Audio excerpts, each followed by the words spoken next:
खुदावंद यीशु मसीह में आप सबको मेरा सलाम। एक बार फिर आपकी खिदमत में हाजिर हूँ खुदा के कलाम को आपके साथ शेयर करने के लिए। आज के कलाम का जो मौजू है वो है रोटी। किताब मुकद्दस में से पाक रूह के वसीला से सीखेंगे। मैं दुआ मांगता हूं कि रूह कुद्दस मुझे भी सिखाए और आप सबको भी। रूह कुद्दस मेरी भी समझ को बढ़ाए और आप लोगों की समझ को भी। मैं किताब मुकद्दस में से आप सबके लिए लूका रसूल की इंजील उसका 2 बाब उसकी 4 आयत से पढ़ता हूं।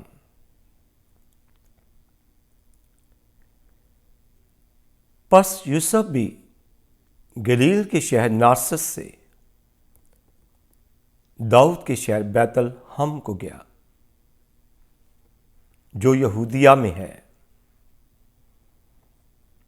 इसलिए कि वो दाऊद के घराने और औलाद से था, ताकि अपनी मंगेतर मरियम के साथ जो हामला थी नाम लिखवाए। जब वो वहां थे तो ऐसा हुआ कि उसके वज़ाए हमल का वक्त आ पहुंचा और उसका पहलौठा बेटा पैदा हुआ और उसने उसको कपड़े में लपेटकर चरनी में रखा, क्योंकि उनके वास्ते सराय में जगह ना थी। कलाम मुकद्दस का पढ़ा जाना सुनने वालों को बरकत दे, आमीन।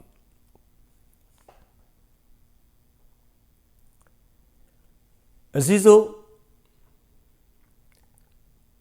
खुदा अपने प्लान को पूरा करने के लिए, अपने काम को, अपने इरादा को पूरा करने के लिए जगह का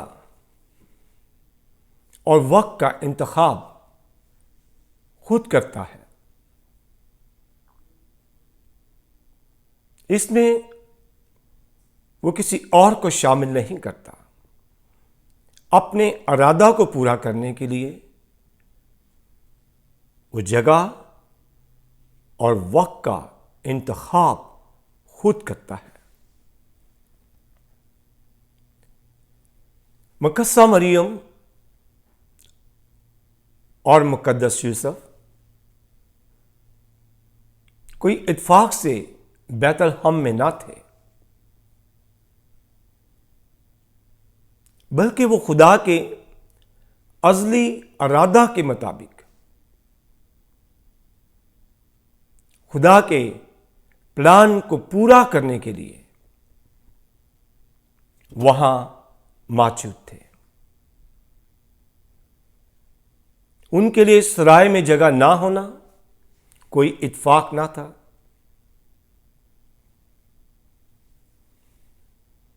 किसी और जगह उनको ठिकाना ना मिलना कोई इत्फाक ना था। खुदा चाहता तो अपने बेटे को किसी आलीशान महल में, किसी अच्छे घर में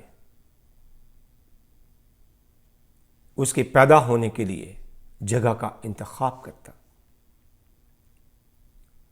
लेकिन जो खुदा ने अपने इरादा में ठान रखा था, अपने प्लान के मुताबिक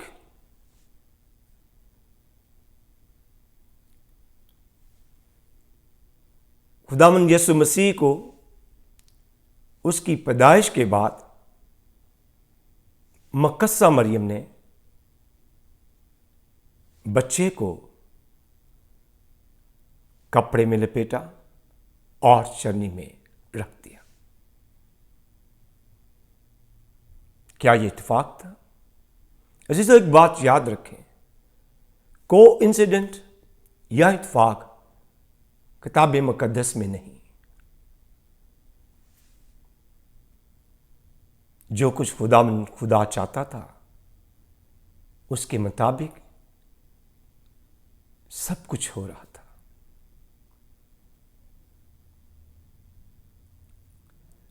और खुदा हमारा आसमानी बाप आसमान से ये सब कुछ देख रहा था जब उसे चरनी में रखा गया। ऐसी जगह जो बादशाहों के बादशाह के लायक तो ना थी, पर उसे वहां रखा गया।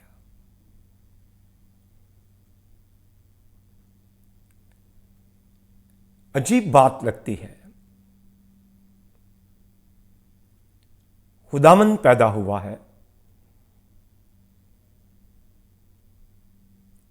मरियम को फरिश्ते का पैगाम याद है,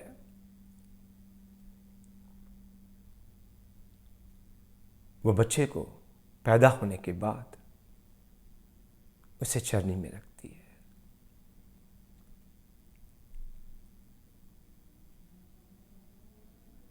इसे चरनी में रखा जाना बेसबब ना था। जो कुछ रूह ने उसके अंदर बात डाली, मुकस्सा मरियम उन सारी बातों पर अमल करती चली गई। आगे चलकर हम देखेंगे यीशु का चरनी में होना क्या मायने रखता है।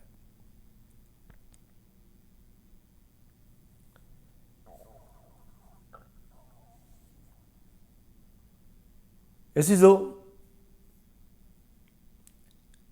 दुनिया में हर जगह किसी ना किसी तरह से मुख्तलिफ सूरत के अंदर रोटी को खाया जाता है। कई इकसाम की रोटी दुनिया में बनाई जाती हैं और दुनिया उसे खाती है।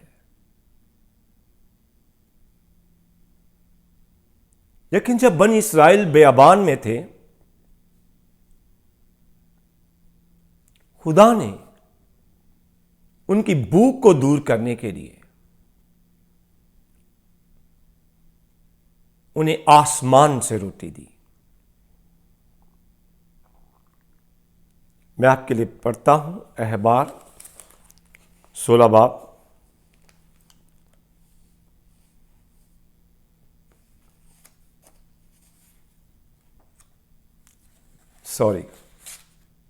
खुरूज 16 बाब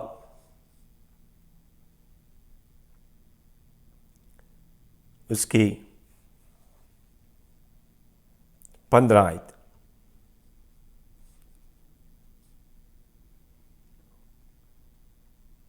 बनी इस्राएल उसे देखकर आपस में कहने लगे, मन, क्योंकि वो नहीं जानते थे कि वो क्या है।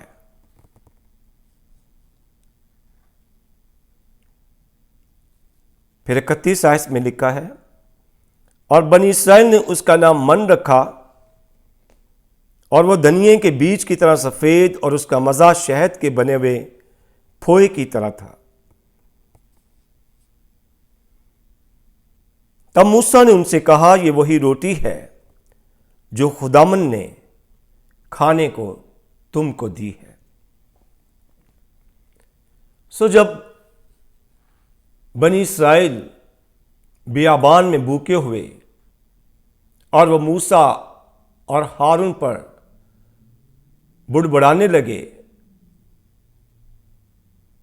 और खुदा ने उनका बुड़बुड़ाना सुना, खुदा ने देखा, तो तब खुदा ने उनके लिए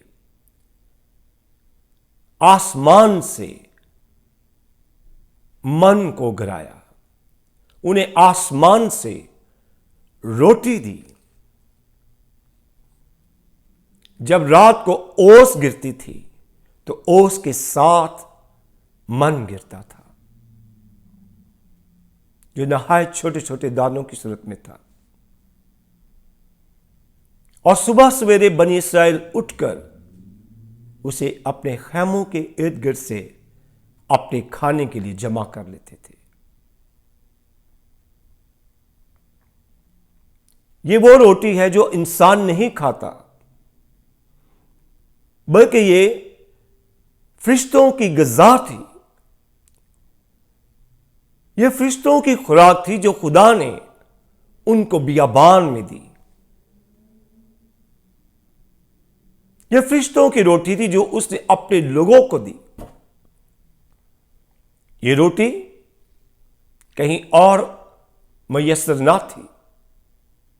खुदा ने खास अपने लोगों के लिए, उनको बियाबान में जिंदा रखने के लिए, उनकी भूख को दूर करने के लिए उन्हें फरिश्तों की खुराक दी और उन्होंने उसे खाया। और वो 40 बरस तक उसे खाते रहे, उस वक़्त तक जब तक वो मुल्क के कनान की हदूद तक न पहुंच गए। सो दुनिया की रोटी और खुदा की रोटी में बेहद फर्क है, आसमान और जमीन का। फरिश्तों की ग़िज़ा पहले किसी इंसान ने नहीं खाई, लेकिन खुदा ने अपने लोगों को बियाबान में आसमान से रोटी दी। मूसा ने लोगों से कहा, ये वही रोटी है जो खुदावन ने खाने को तुमको दी है। किस लिए दी है? खाने के लिए दी है। और जब उन्होंने रोटी वो खाई तो वो समझे कि अब वो नहीं मरेंगे। हालांकि वो रोटी उनकी जिस्मानी भूख के लिए थी, ना कि उन्हें जिंदगी बख्शने के लिए। बियाबान में जो रोटी आसमान से खुदा ने लोगों को दी, तो वो इस बात का अक्स था, वो इस तरफ इशारा था कि एक दिन खुदा इंसान को हकीकी रोटी देगा, जिसे खाकर वो हमेशा जिंदा रह सकेगा। और अज़ीज़ों, वक्त आने पर खुदा ने जमानों के आखिर में रोटी के घर में हकीकी रोटी को उतारा। खुदा ने जमानों के आखिर में रोटी के घर में हकीकी रोटी को उतारा। दाऊद के शहर बैतलहम में, जो यहूदिया में है, वहां खुदा ने हकीकी रोटी को उतारा। बैतलहम, जिसे इब्रानी में बैतलहम कहते हैं। बैत यानी घर, लहम यानी रोटी। बैतलहम यानी रोटी का घर। वो जो रोटी का घर है, उसी के अंदर खुदा हमारा आसमानी बाप हकीकी रोटी को उतारता है। मकस्सा मरियम का बच्चे को कपड़े में लपेटकर चरनी में रखना कोई इत्तेफाक ना था। चरनी में तो जानवरों की रोटी रखी जाती थी, उनके लिए चारा रखा जाता था, और उसी सूखे चारे के ऊपर मकस्सा मरियम ने उस बच्चे को कपड़े में लपेटकर रख दिया। नीचे जानवरों की रोटी थी, उसके ऊपर यीशु मसीह था। बच्चा यीशु पैदा होने के बाद उसे चरनी में रखा गया।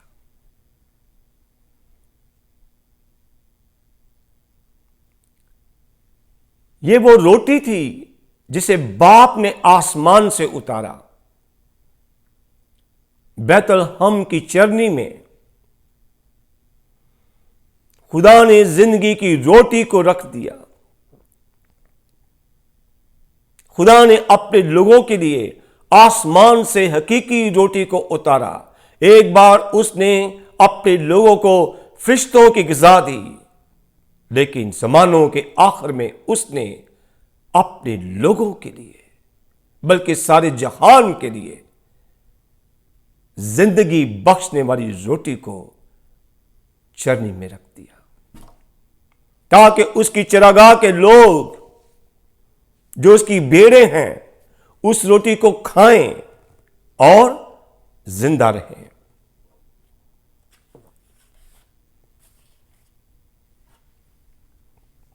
अजीजों, चरनी में पड़ा बच्चा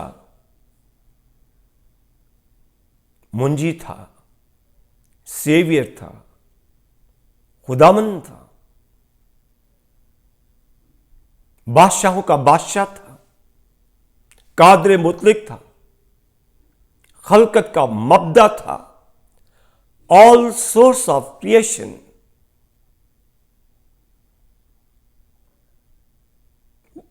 वो सारी चीजों को बनाने और पैदा करने वाला था।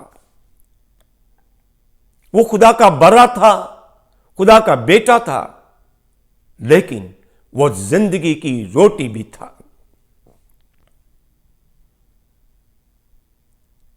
और जब ये बच्चा जिसे चरनी में रखा गया बड़ा हुआ, तो उसने सबके सामने ऐलान किया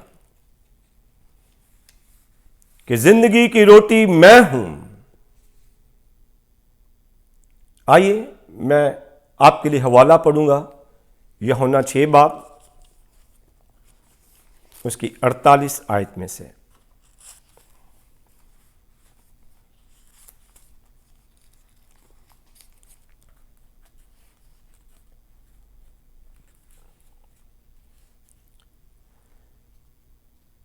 यीशु ने कहा, जिंदगी की रोटी मैं हूं, हकीकी रोटी जो आसमान से उतरी है और मेरे बाप ने तुम्हें दी है। और इसी बाप की 32 और 33 आयत में लिखा है, यीशु ने उनसे कहा, मैं तुमसे सच कहता हूं कि मूसा ने तो वो रोटी आसमान से तुम्हें ना दी, लेकिन मेरा बाप तुम्हें आसमान से हकीकी रोटी देता है,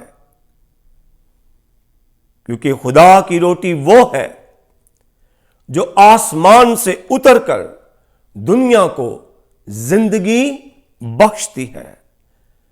क्योंकि खुदा की रोटी वो है जो आसमान से उतरकर दुनिया को जिंदगी बख्शती है। हालेलुया।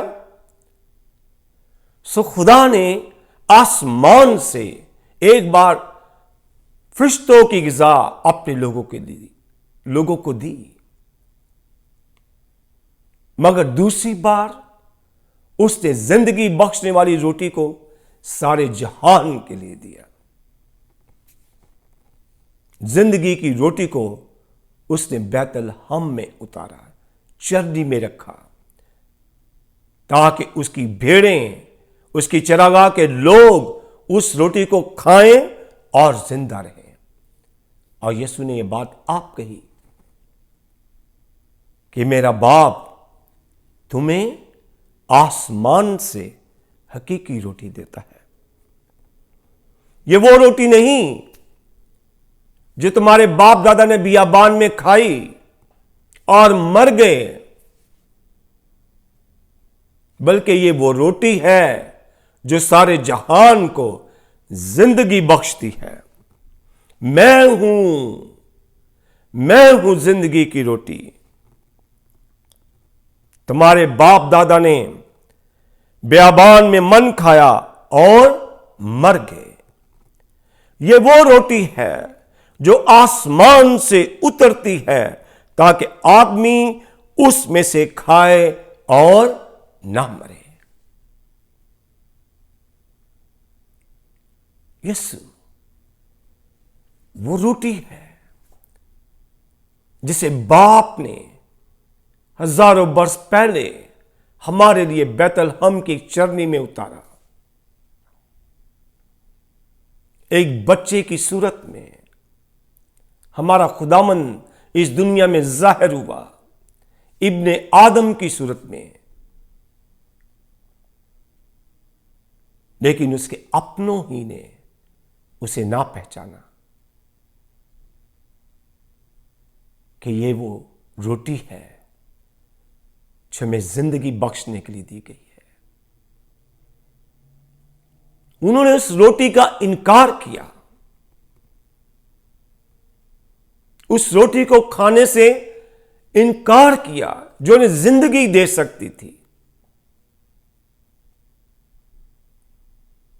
लेकिन जितनों ने उस रोटी को खाया, उस रोटी को कबूल किया, उन सबको खुदा बाप मसीह यीशु में जिंदगी देता है।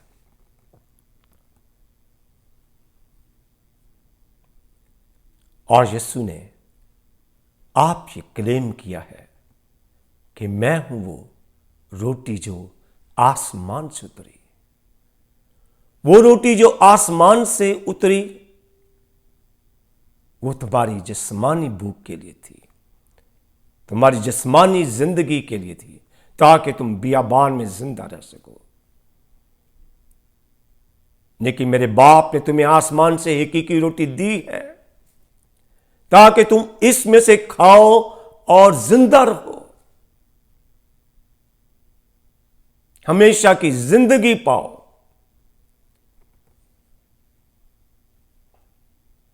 मैं हूं वो रोटी, मैं हूं वो जिंदगी की रोटी जो आसमान से उतरी। अगर कोई इस रोटी में से खाए तो अब तक जिंदा रहेगा। बाप दादा ने बियाबान में मन खाया और मर गए, लेकिन जो हकीकी रोटी, खुदा की हकीकी रोटी, हमेशा की जिंदगी बख्शने वाली रोटी खाता है, वो अब तक जिंदा रहता है, वो मरता नहीं। गो वो बदन में मर जाता है, सो जाता है, इस दुनिया से रुखसत हो जाता है, तो भी अपने अंदर वो हमेशा की जिंदगी रखता है। उस रोटी में और इस रोटी में यही फर्क है, और उस रोटी में जो हम हर रोज खाते हैं यही फर्क है। हाँ, वो फरिश्तों की ग़िज़ा हो या वो रोटी जो हम हर रोज खाते हैं मुख्तलिफ तरीकों से, वो हमें हमेशा की जिंदगी नहीं दे सकती।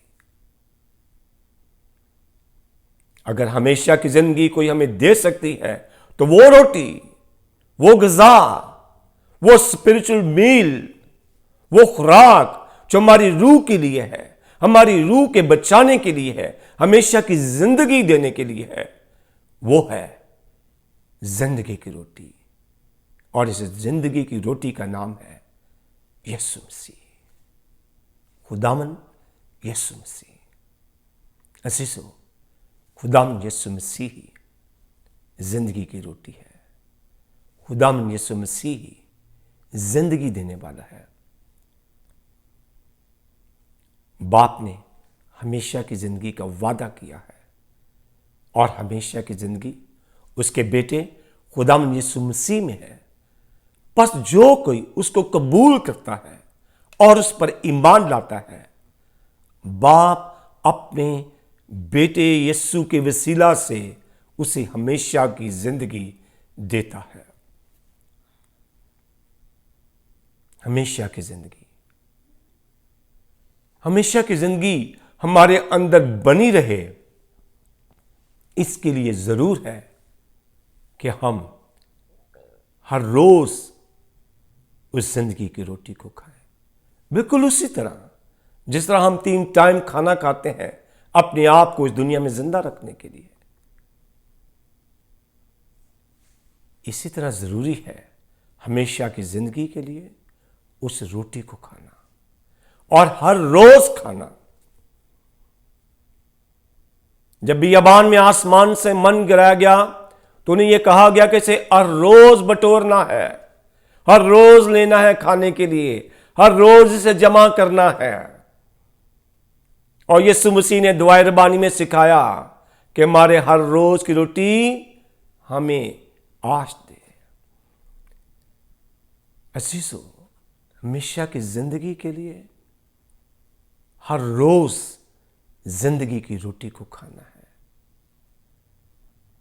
और खूब चबा चबा कर खाना है, मजा लेकर इसे च्यू करना है, जुगाली करनी है। जैसे पाक जानवर पाक खुराक को जुगाली करते हैं, हम जो खुदा की भेड़ें हैं, हमारे लिए चरनी में जिंदगी की रोटी को रखा गया ताकि हम जो खुदा की भेड़ें हैं, जो उसकी चिरागाह के लोग हैं, उस रोटी को खाएं और जिंदा रहे।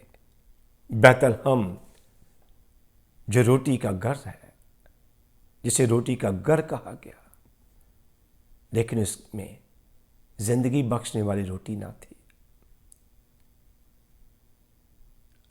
और खुदा ने उसी शहर के अंदर जिंदगी की रोटी को उतारा, जिसकी बाबत नबियों ने गवाही दी थी। वो खुदा के अज़ली इरादा के मुताबिक पैदा हुआ, कुंवारी से पैदा हुआ।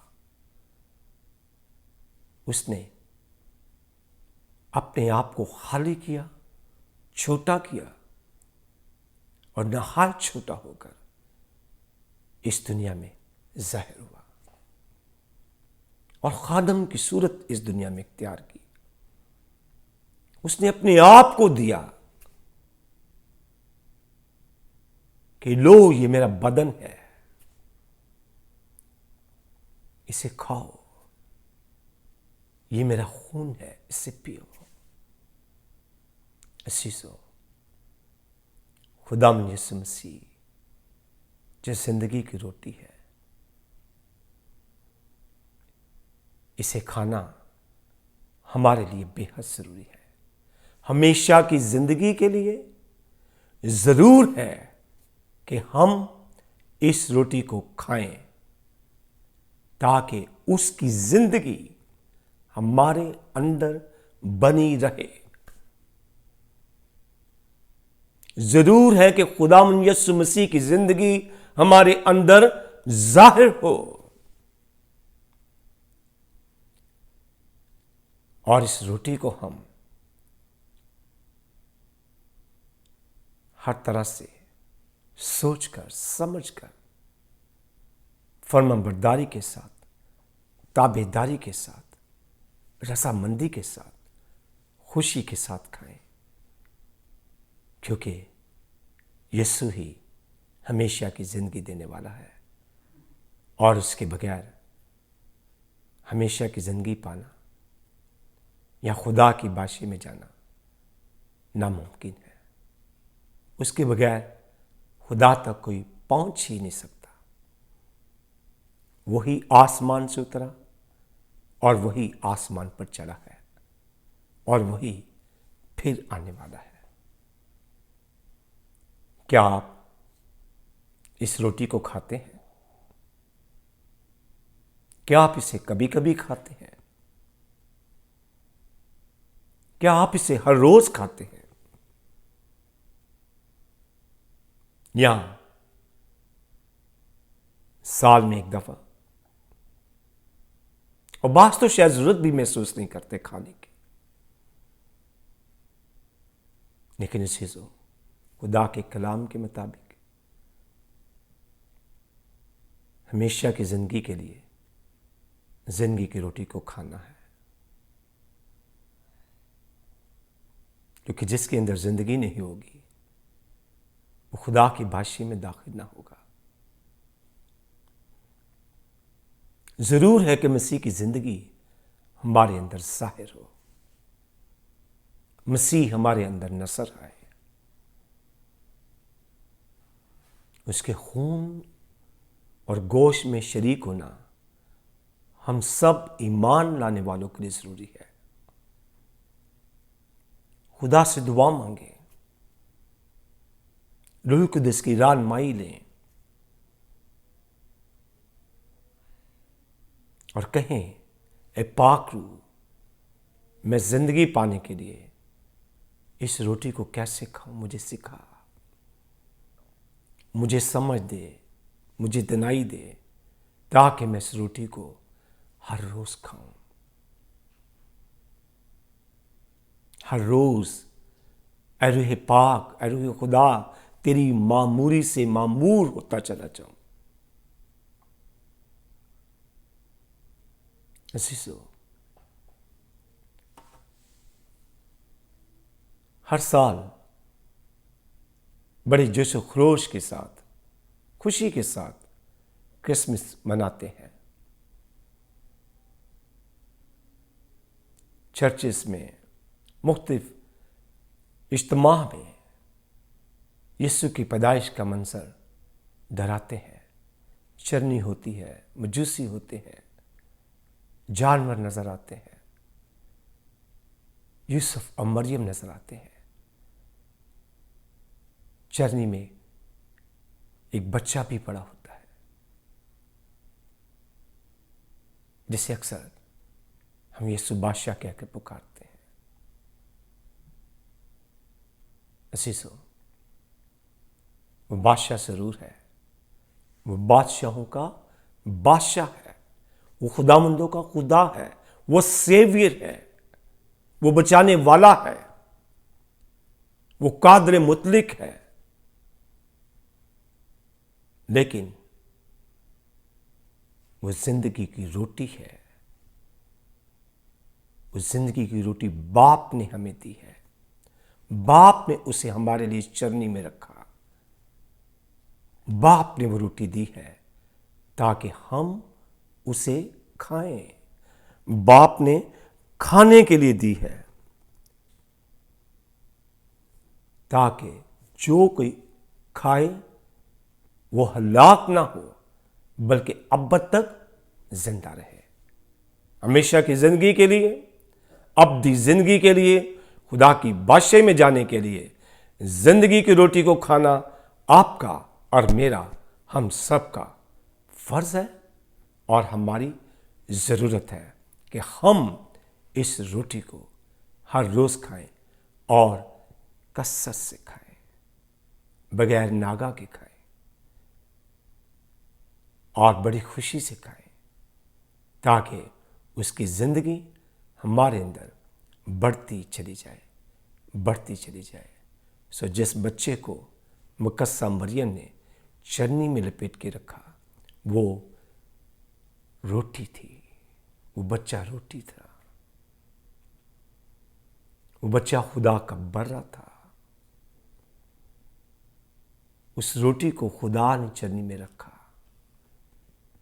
अपने लोगों के लिए, ताकि उसके लोग खाएं और हमेशा की जिंदगी पाएं।